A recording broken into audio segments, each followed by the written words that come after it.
Yo, what's up guys? Muli ako nagbabalik. Ako nga pala si Real One at ito ang karugtong ng unang FL Studio na tutorial na in-upload ko. Yan. So, sana may natutunan kayo doon at kung di mo pa napapanood yun, check mo na tong channel ko.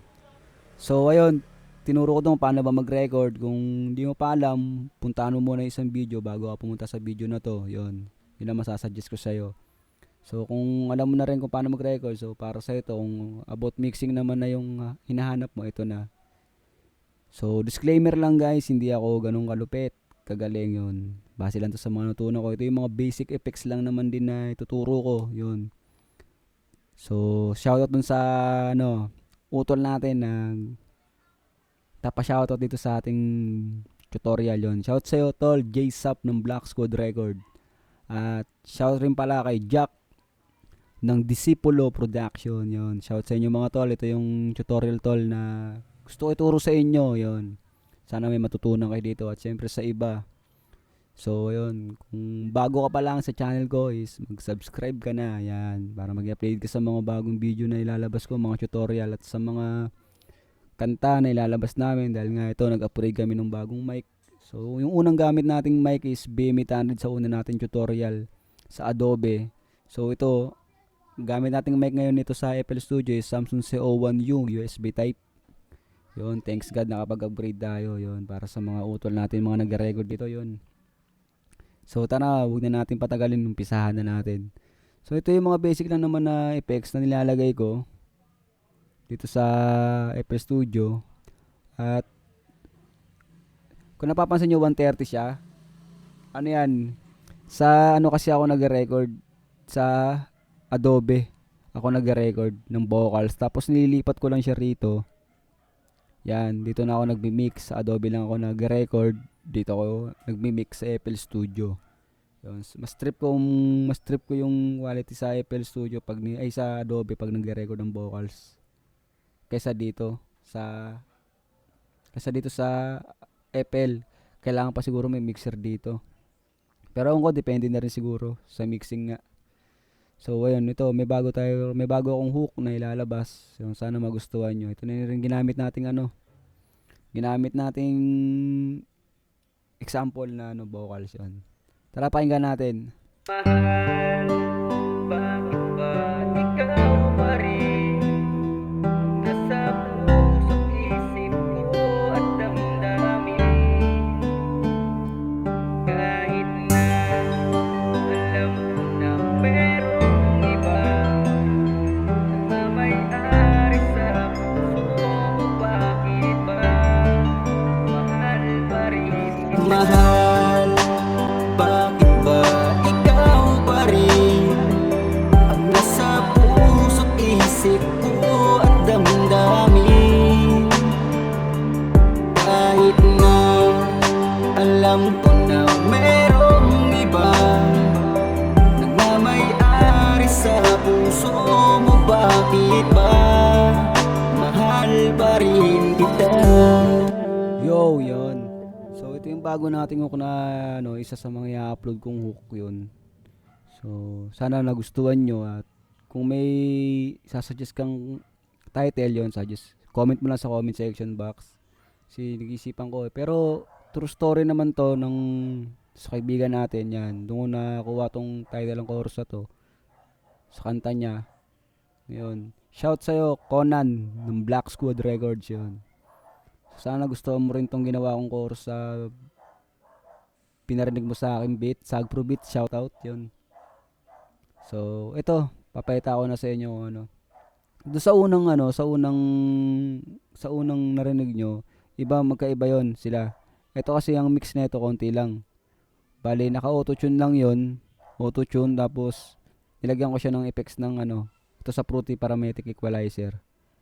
Nilagyan ko siya ng ito, yung radio effect. Tapos, Fruity Chorus. Pag click nyo ng Fruity Chorus, so makikita nyo naman yan dito. Yan. Yan, makikita nyo yung Fruity Chorus sa taas. Ayan.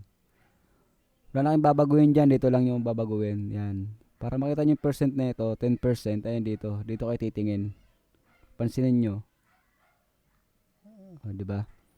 Tapos sa Fruity Reverb naman, pag unang click mo kasi na itong reverb, pag apply mo na ito, nakaganyan yung setup niyan eh.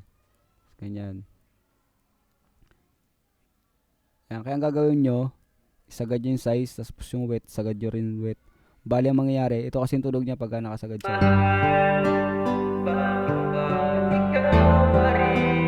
Sobrang echo, di ba? Ay, sobrang reverb. Kaya dito ako magatansya ngayon. Ito, diinan mo lang to. Adjust ko lang to. Yan, pakinggan mo lang sa tenga mo kung anong gusto mong tansya. Reverb. Basta kung mas okay sa'yo, yun. Yun tayo. So, ito sa delay naman, ito yung setup ko. 45% yung volume ko rito. 50% dito. Sa volume, sa kakat, sa feedback. Tapos time. 3 lang. 3 step. Yan, sa 3 step. Yan, tapos Fruity Enhancer. 5%. 5%. Right. 5% positive. 25% right. Panning. Pero, depende. Basta sabi ko nga, pakinggan nyo lang yung tenga nyo. Yun. Para sa inyo, kung mas maganda, kung saan nyo mas okay, yun. Sa tansya-tansya lang, wag masyadong sobra. Pangit pag magsobrang sobra sa effect.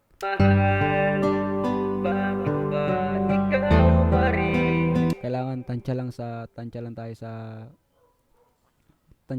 sa effects. Sa main vocals naman ito. Ay, sa main vocals. Medyo minamadali ko siya kasi 10 minutes lang. Alam, ma-fix natin 10 minutes. Kasi wala tayong pang-edit para rekta, upload agad. So, ito sa main vocal. Mahal, bakit ba ikaw pa rin ang nasa puso't isip ko at damdamin? Yan, naka-autotune ako dyan guys. So, yun nga. Ito, una nyo lalagay autotune bago nyo siya i-mix. So, ito yung mga effects na nilagay ko dyan sa main vocal. So, ito, para maging ganito siya, high shelf siya, right click nyo lang, tapos type nyo, itong order, 8, step 8, tapos, type, high pass. Yan, kailangan kasi naka-high pass siya. Pero pag high pass nyo, nakaganyan yan eh. Ayan, abante nyo lang to. Yung scroll, yan, scroll nyo lang paangat. Yan, para mangat siya. Ang pinaka-basic daw na, pinaka-normal na percent kasi ng para sa male voice, male vocal, 85 yan. Kaya ginawa ko 85 yan. Tapos dito 240, 500, 15, 3,000, 65, 13,000 na yan.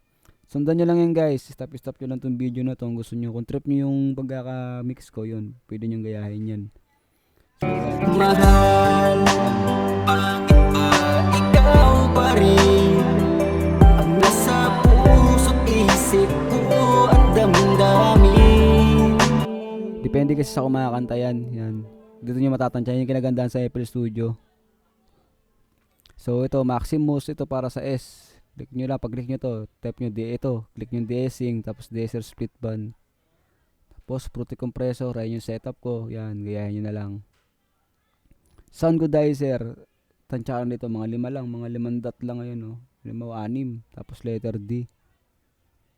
Mamaya paparinig ko sa inyo kung ano yung tunog niya pag wala siyang effects. Yung Fruity Chorus kanina, halos same lang din siya kanina rin sa una kong pinakita sa inyo. Same lang yung tatlo na yan.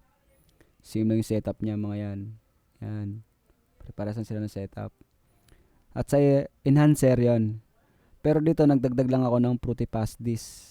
Ayan. Kasi pag una nyo nilagay nyo itong Fruity Pastis, ayan.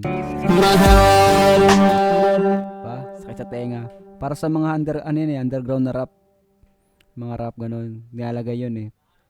Pero dito, sasagad mo lang 10% para smooth siya. Mahal, bakit ba ikaw pa rin? Pampa-smooth din siya eh. Tapos isa sa mga nilalagay ko, ito, tinry ko lang tong Fruity. Kasi meron din ako nakita. Pero hindi na kailangan yan. Ito, soap clipper. Pampa-smooth lang din to. Yan. Ito, babaan nyo lang din to. Yan para dumiretso. Mahal, bakit ba ikaw pa rin ang nasa puso? So, ayun lang guys. Sana may natutunan kayo sa video na to. At don't forget to like, share, and subscribe to my YouTube channel. Yun. Ingat kayo palagi. Yan. Salamat. Mahal.